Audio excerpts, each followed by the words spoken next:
Yes, and it should have been a basic human right yesterday. I think if that message had been that strong and the understanding was similar across the board, again, in light of the current pandemic that we're going through, definitely would have been able to weather better, the effects of the pandemic.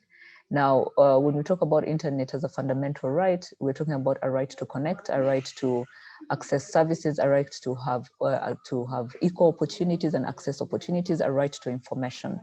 And I think UNHCR in 2016, July, did actually consider that. And I think going forward, we need to make it, a fundamental right for each and everyone. Again, like I was saying earlier, it's going to boil down to accessibility, to affordability, but also having the skills to be able to use it. And so what you generally see is that you have many urban communities having access to connectivity, but when it comes to the African continent, the numbers are still glaring. You have about 28% of the urban communities, being able to access and use the internet. And that is really versus the 6% that you see in rural areas. And so that's why what you continue to see on the continent, you would think it's still treated as a privilege.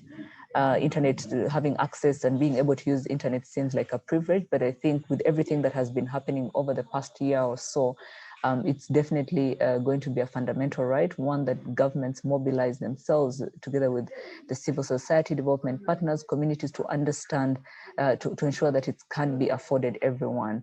When you look at the internet, it's really transforming everything that we're doing, the way we are working, the way we communicate. Now we're talking about education, particularly on this call. It's really how we are learning. But now when you go into businesses, it's how you conduct your business and every aspect of our life, how we live, how we interact.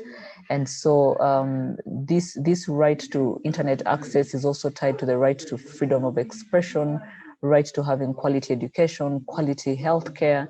And so in a nutshell, I would say it's definitely it should be and will continue to be a fundamental right for every global citizen.